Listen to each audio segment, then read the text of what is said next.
सैयद अहमद कबीर रिफाई कहते हैं मैं गुजर रहा था खेत के अंदर से, इधर भी पानी था इधर भी पानी था, तो कहते इधर भी पानी था इधर भी पानी था। सैयद अहमद कबीर रिफाई कहते हैं मैं गुजर रहा था, असर की नमाज का टाइम हो गया, मैं जल्दी जल्दी जा रहा, सामने से कुत्ता आ गया। अब कुत्ता आया तो मुझे जल्दी थी, कुत्ता भी भीगा हुआ था। अब मेरा दिल करे कि कुत्ता नीचे उतरे तो मैं गुजरूं, कुत्ता खड़ा है कि ये साइड पे हो तो मैं गुजरूं। कहते हैं देर हो गई तो मुझे डर लगता था, मैंने कभी कुत्ते को भी नहीं झिड़का था, कभी कुत्ते को भी, अपनी इतनी हैसियत ही नहीं, झिड़का ही नहीं कभी किसी को। आप फरमाते हैं देर हो गई तो मैंने कहा या अल्लाह, हजरत सैयद अहमद कबीर कहते हैं मैंने कहा या अल्लाह इस कुत्ते को जुबान ही दे दे, मैं इसे कुछ समझा ही दूं, इसे जुबान ही दे दे, तू तो कादर मुतलक है। उसे जुबान दे दी तो मैंने कुत्ते से कहा नीचे उतर जा, मैंने नमाज पढ़नी है। तो कहने लगा बाबा जी आप उतर जाए, आप उतर जाए, आप उतर जाए, मैं क्यों उतरूं? तो सैयद अहमद कबीर रिफाई कहते हैं मैंने उससे कहा कि बात यह है कि मेरे ऊपर नमाज फर्ज है, तेरे ऊपर फर्ज नहीं, तो मैंने नमाज पढ़नी है। अगर मैं खेत में उतर गया तो कीचड़ है, मेरे कपड़ों को मिट्टी लग जाएगी, पता नहीं पानी पाक है कि नापाक है, तो तू उतर जा, तेरे ऊपर नमाज नहीं फर्ज, तो मुझे जाने दे। तो सैयद अहमद कबीर रिफाई कहते हैं उसने ऐसी बात की कि मेरे ऊपर वजब तारी हो गया। कुत्ते ने बात की तो मैं कांपने लगा। राती जागे शेख सदावे, राती जाग दे कुत्ते, तैथों उत्ते मालक दा दर मूल न छड़ दे, भावे मारो 100 जुत्ते तैथों उत्ते, ओ एक बुरकी दा कदर पछानन, भावे मालक हो मन सुते तैथों उत्ते, रुखा सुखा खा दिने जा रुखा विच सुते ते तैथों उत्ते, उठ बुलिया चल यार मना ले नहीं ते बाजी लै गए नहीं कुत्ते, उठ बुलिया चल यार मना ले नहीं ते बाजी लै गए कुत्ते ते तैथों उत्ते। सैयद अहमद कबीर रिफाई कहते हैं वो मुझे कहने लगा आप उतर जाए, तो मैंने कहा भाई मेरे ऊपर नमाज फर्ज है, तेरे ऊपर फर्ज नहीं, तू उतर जा, मेरे कपड़े आलूदा हो जाएंगे तो क्या करूंगा? तो कहते हैं उसने बात की तो मैं घबरा गया और छलांग लगा के मैं खेत में उतर गया। मुझे कहने लगा बाबा जी कपड़े अगर आपके कीचड़ से आलूदा हो गए तो पानी से साफ हो जाएंगे, और अगर मुझे हकीर जान के आपका दिल आलूदा हो गया तो 7 समुद्रों से भी साफ नहीं होगा, कपड़े पानी से धुल जाएंगे, और दिल अगर तकब्बुर से आलूदा हुआ तो 7 समुद्रों से भी सही हो सकता ना ना ना, हकीर नहीं जानना। किसी ने हजरत सैयद अहमद कबीर रिफाई से पूछा कि बाबा इतना बड़ा दर्जा, इतना बड़ा मकाम कैसे मिला? तो बाबा जी कहने लगे जिंदगी में कभी किसी को हकीर नहीं समझा, किसी को कभी हकीर, कभी किसी को अपने से कमतर नहीं समझा। तो अल्लाह ने देखे ना, अगर आप नहीं समझेंगे तो उसके लिए भी आपको उन्वान मिल जाएंगे, और अगर समझना है अपने आप को बड़ा तो उसके लिए भी मौके मिल जाते हैं। हजरत शफीक बल्खी बहुत बड़े सूफी बुजुर्ग हुए पर नौजवान थे, जवानी में ही अल्लाह ने बड़ा मर्तबा दिया। हजरत अब्दुल्ला बिन मुबारक बूढ़े थे, दोनों एक महफिल में इकट्ठे हुए। अब बगदाद सारा मानने वाला था और दोनों का मानने वाला था। आखिर में दुआ बुजुर्ग कराया करते थे महफिल के इख्तिताम पर। हजरत शफीक बल्खी जनाब अब्दुल्ला बिन मुबारक से कहने लगे आप दुआ करें, आप दुआ करें, आप बुजुर्ग हैं, अब जिसने जो मानना है उसे उसके लिए उन्वान भी मिल जाएगा। हजरत सैयदना अब्दुल्ला बिन मुबारक कहने लगे बेटे तू दुआ कर, तेरी उम्र थोड़ी है, तेरे गुनाह भी थोड़े हैं, तेरी उम्र थोड़ी है, तेरे गुनाह भी थोड़े हैं। तो सैयदना शफीक बल्खी कहने लगे नहीं हुजूर आप दुआ करें, आपकी उम्र ज्यादा है तो नेकियां भी तो ज्यादा ही है ना, नमाजें भी तो आपकी ज्यादा है ना, रोजे भी तो ज्यादा, रमजान भी तो आपकी उम्र में ज्यादा है ना, आज भी तो आपने ज्यादा। अगर आपने किसी को अपने से बड़ा समझना है तो उन्वान आपको मिल जाए, छोटा समझना है तो उसके लिए भी उन्वान आपको। बात तो ये है कि आप क्या करना, अगर आप किसी को हकीर समझना चाहते हैं तो बात खत्म हो गई। सैयद अहमद कबीर रिफाई फरमाते हैं जिंदगी भर कभी किसी को हकीर नहीं समझा। अल्लाह की सारी मखलूक की क्या बात है, अल्लाह कुरान में कहता है इन्नल्लाह ला यस्ताही अन यदरिब मसलन मा बऊदतन फमा फौकहा, अल्लाह शर्म नहीं करता कि एक मच्छर की मिसाल बयान करे या उससे भी कमतर। अल्लाह मच्छर की बात करता है इतना बड़ा होके, वो कहता है मैं करूंगा, मेरी मखलूक जो है मेरी तो हजरत अहमद कबीर रिफाई फरमाने लगे मैंने कभी किसी को हकीर, बोलिए कभी किसी को हकीर। हम लोगों के पास उन्वान बड़े हकीर समझने के लिए, हम समझ लेते हैं। अमीर आदमी कहता है गरीब मेहनत क्यों नहीं करता, मेहनत करे अमीर हो जाएगा। उन्वान हुआ कि ना तनकीद करने का। 4 बच्चे हैं, करें कमाई, अमीर हो जाएंगे। अब वो हकीर समझ रहा है गरीब को, गरीब भी अमीर को हकीर समझता है। वो भी कहता है जो इसने कमाया सारा ही हराम है, जायज एक पैसा नहीं, उसने भी हकीर समझ लिया। यानी वो ये कह रहा है कि मैं हलाल खाता हूं, ये अमीर हराम खाते हैं, तो बात खत्म हो गई। उसने भी हकीर समझ लिया, इसने भी हकीर समझ लिया। अब उन्वान ही था ना, अगर उन्वान बदल लेते तो बात बन जाती।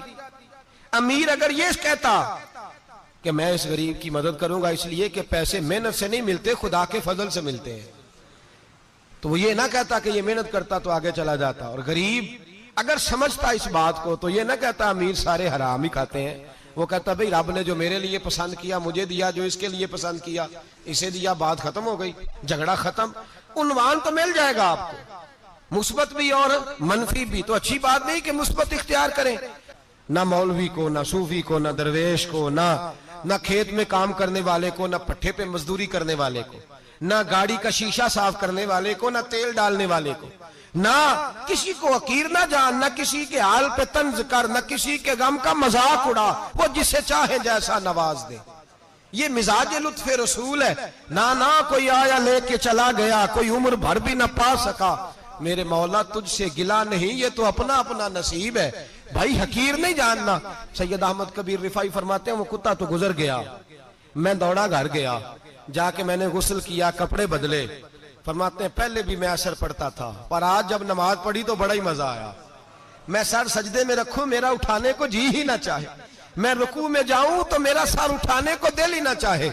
मेरा दिल करे आज मगरिब लेट हो जाए, आज सूरज देर से गुरूब हो, मैं आज सारा दिन असर ही पढ़ता रहूं। भाई जब तू आजिज़ी वाली पढ़ता है, जब तू इनकिसारी वाली पढ़ता है, जब तू हजरत सैयदना मुआविया बिन खुतैज रदिया, एक हजरत मुआविया बिन सुफियान है, एक मुआविया बिन खुतैज सहाबी हैं, वो कहते हैं मैं जंग फतह करके आया तो सख्त गर्मी का मौसम था, मुझे पता था कि उमर फारूक दोपहर को आराम कर रहे होंगे।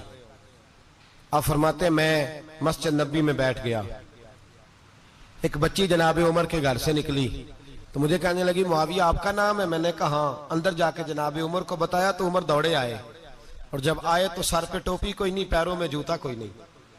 कहने लगे मैं तेरा इंतजार कर रहा था, आज मुझे उम्मीद थी तू आएगा, तूने बताया क्यों नहीं?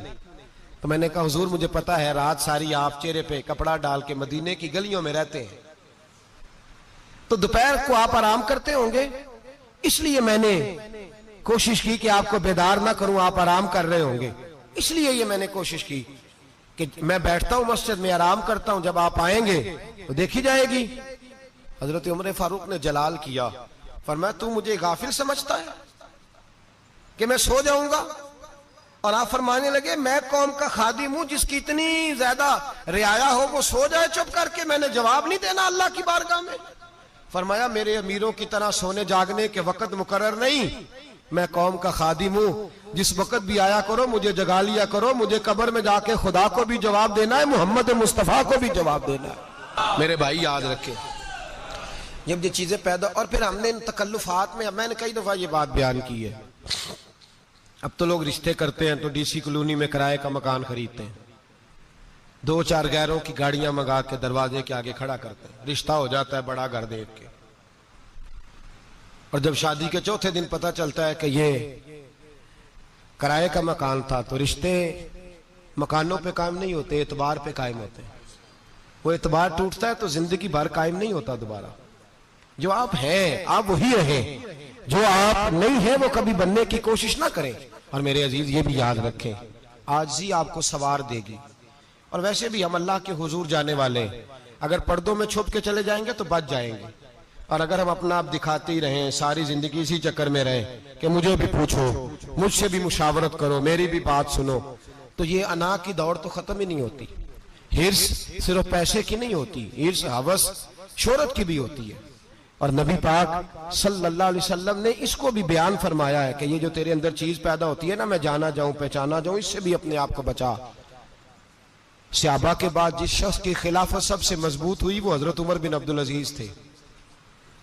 इतनी बेहतरीन खिलाफत की कि लोगों को हजरत उमर का जमाना याद आ गया। हजरत उमर बिन अब्दुल अजीज,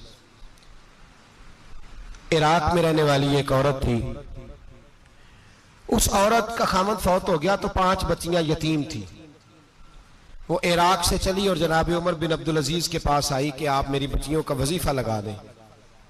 वो कहती है जब मैं पहुंची ना, यहां तो अब तो इस्तकबाल, आना जाना बड़े मामलात है।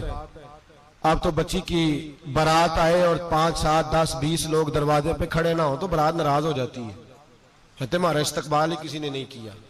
तो इस्तकबाल तो अब इस तरह है जिस तरह नशा नहीं होता, ये इस्तकबाल की हालत है, अमीरों से लेके गरीबों तक। मुझे पूछा ही नहीं, किसी ने कुर्सी नहीं दी, आगे नहीं बिठाया, ये वाला मामला है। और मैं मेरी तरह के लोग, नेक लोगों की बात नहीं करता। अब तो हम देखते हैं फला मौलाना का इस्तकबाल हो रहा है, फला के लिए लोग खड़े हो रहे हैं, नारे लग रहे हैं। और अब तो मैं देखता हूं ऐसे ऐसे हाथ लहराते हैं सूफी और दरवेश कहलाने वाले, जैसे सियासी लीडर लहराया करते थे। ये क्या तरीका हुआ? ये कौन सा तर्ज जिंदगी? मेरे नबी पाक सल्लल्लाहु अलैहि वसल्लम ने फरमाया जो ख्वाहिश करे कि मैं आऊं और लोग खड़े हों वो तो जहन्नमी है, तो दोज़खी है। सारे वही तरीके हम इख्तियार करते जा रहे हैं, वही प्रोटोकॉल है हर जगह। वो लोग जिनके दरवाजे खुले होने चाहिए थे, वहां भी हर वक्त के लिए मामला तय हो गए। याद रखें मेरे नबी पाक अलैहिस्सलातु सलाम ने जो तालीमात दी, हज़रत उमर बिन अब्दुल अजीज रहमतुल्लाह ताला अलैह। औरत कहती है मैं पहुंच गई, मैंने लोगों से पूछा घर कहाँ है, तो कहा वो जहां बोरी लटक रही है ना बाहर, टाट का पर्दा लगा हुआ है, वो हजरत उमर बिन अब्दुल अजीज का घर है। कहती है मैं दरवाजे पे दस्तक दी, एक औरत ने दरवाजा खोला तो मुझे बीबी जान के अंदर बुलाया।